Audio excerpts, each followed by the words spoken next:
Is this the Biden administration, or just what I mean? The border's open. The border's open. The border's open, and also these massive immigration influx into the United States put most of your already outstretched resources into a single spot, which means it's Christmas for trafficking everywhere else. Yeah, bullets and guns from the north to the south, and cash. This country is being strangled out. Yeah, strangled. Slow demise. There's a pillow over the face of America right now.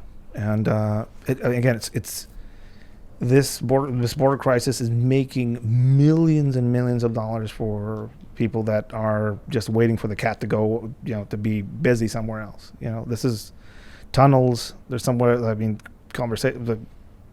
over 50 to 60 active tunnels on the border.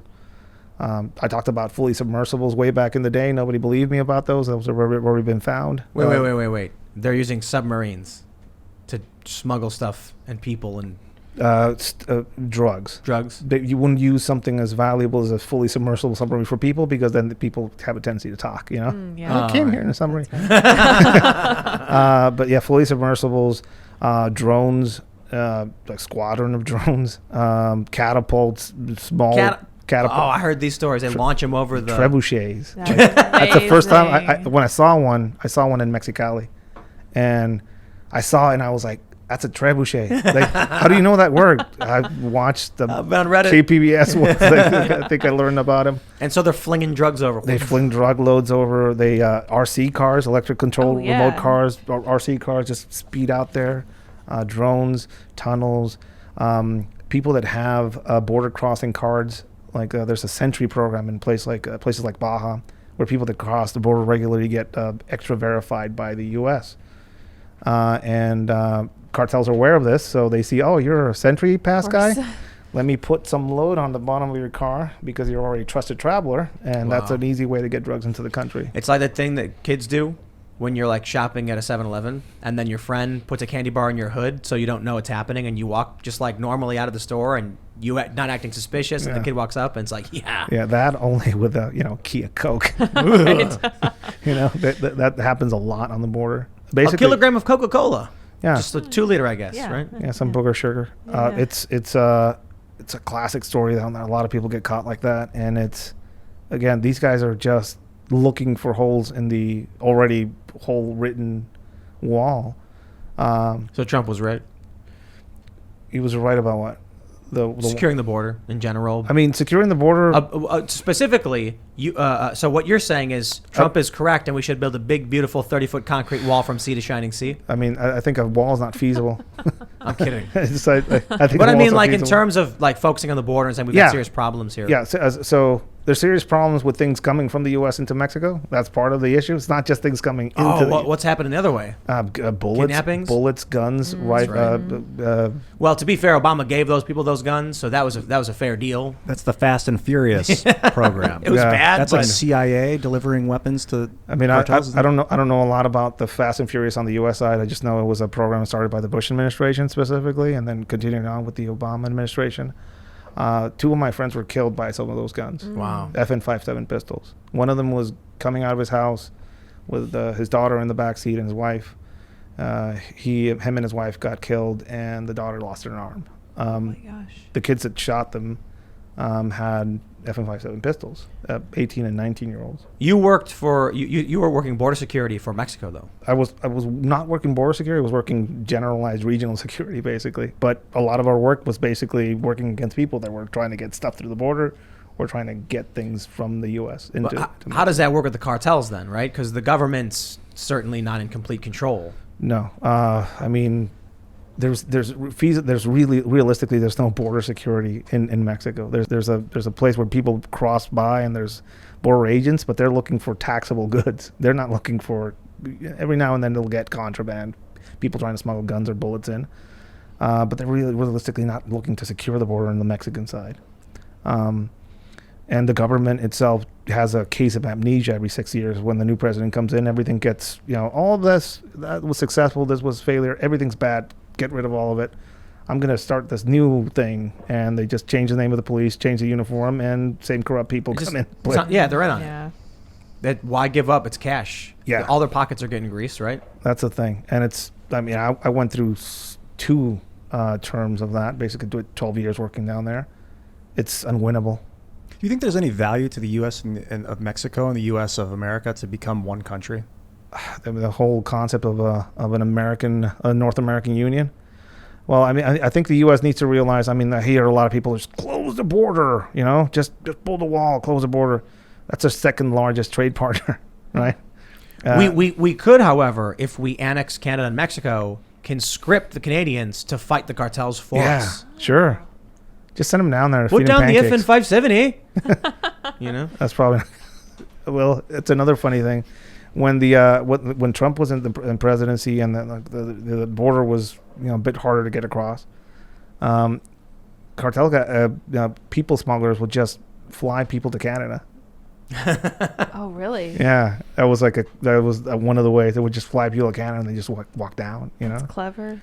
There are places in Canada where you can see these videos on Reddit where it's like there'll be like a teenager standing in between. It'll be like U.S. Canadian border, and it's just like a chain link, like a chain going across like 2 orange posts, and there's no one anywhere near it. Yeah. There's one part where I think it's in Minnesota, where it's the honor system. You drive in, pull up to a booth, go up to the booth. Like it's like a little shack. You go inside, pick up the phone and say hi. You give them your name and say I'm entering the country and say okay, thank you, and then you hang up and then you. That's drive. Beautiful. Yeah, that will never happen. I think on the southern border, but it's an interesting thing. I mean, it feels like it's worse. Well, people are just walking through. Like they don't even have the phone call. They don't have a phone call. Yeah. There's videos. There's trail videos and rancher videos in Texas of just guys with AKs on their backs and dressed in like camo and stuff like that from cartel groups, basically armed cartel groups in Texas, just moving around and just coming back. And what if somebody has property up against the border, and then they see some dude with like an AK coming from the border crossing onto their property? I mean, do they have a right to defend their property and stop this guy? I think they do have a right to defend their property, and they have the means if they're in Texas. The problem is that these people can get to you. Yeah. These people have a reach, and their reach isn't dependent on them crossing the border.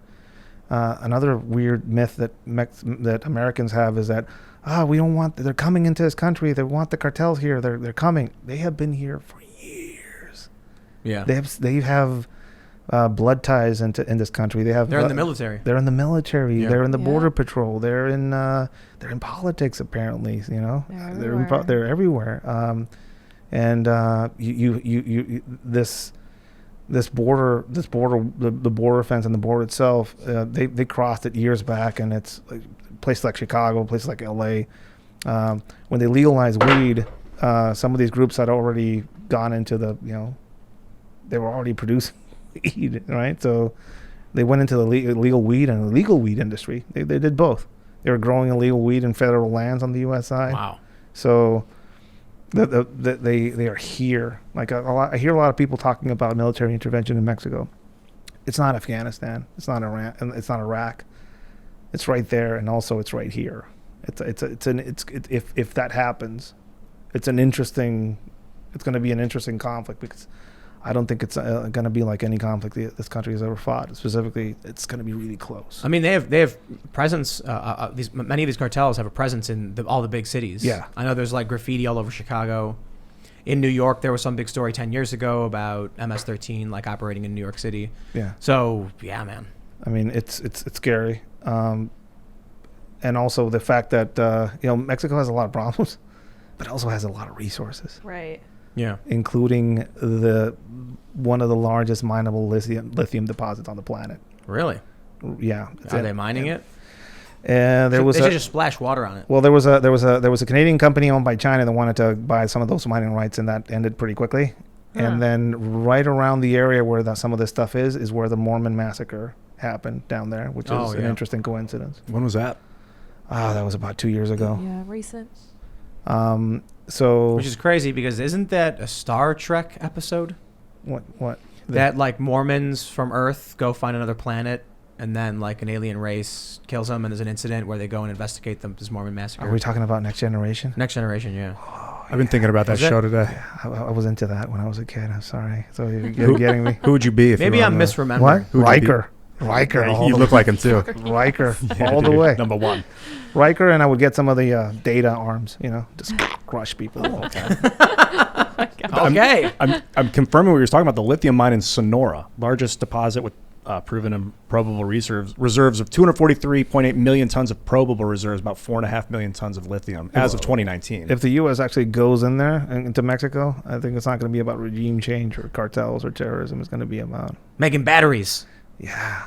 Did you guys ever put water on lithium? No, I think I've seen it happen. It explodes, right? Yeah, it rips the hydrogen out of the water, I guess, or the oxygen out. I can't remember. And then it heats up really, really quickly and starts on Expands. fire. That's It the expands craziest and thing. burns. Splashing water, it starts on fire. Yeah, it's incredible. But this is like Magnesium, grade too, I school, think. high school science class stuff. So Yeah, every now and then you'll see somebody with a smartphone with an old battery. boom. Boom. So when you were doing security, you're out on the border, and are you spending a lot of time out in the middle of nowhere in the desert and stuff? Yeah, sometimes, yeah. You ever Sometimes see any aliens? I saw a few U.S. drones flying places where they shouldn't be flying. I was only advocating. What I want to say is like, have you experienced like weird things, Out on the creepy border? things? Yeah, I assume the answer is yes, right? But I don't want to make this like obviously like Bigfoot or Chupacabra. No, I mean like literally like have there been like weird people? Have you like seen operations happening and weird stuff like yeah. aliens? Weird calls from high up people, telling us to, deliver certain people that shouldn't be arrested, Corruption. Corruption of some sort, but on both sides because these people Or are undercover operations. could be, Yeah. who knows? Seeing armed Americans in Mexico working, and Whoa. Americans working in Mexico armed. That's a thing. So, I've heard stories that there was one story I was reading about. I don't know if you read this one. Like a journalist went to El Chapo's house or whatever. You ever hear this one? I think this may have been Vice. It's been a long time, but apparently like, maybe this is confidential information. I can't remember. Anyway, but he was working with Americans. His security were all North American accent guys, like top level, former military, stuff like that. the new generation cartel has a training camp somewhere in Jalisco, and American SF something or other has trained them. So I don't know if it's an official, it can't be an official capacity, but some sort of former military specialized training. That's what you see out there. Thanks for checking out this clip from the Timcast IRL podcast. If you want to see the full show, come back to this channel, youtube.com/TimcastIRL, Monday through Friday at 8 p.m., where you can leave comments and super chat, and we actually will read your comments on the show. Don't forget to like, share, subscribe, and if you want exclusive members-only content, segments you can't get anywhere else, go to timcast.com, become a member, and we even have full bonus episodes. Thanks for hanging out, and we'll see you all next time.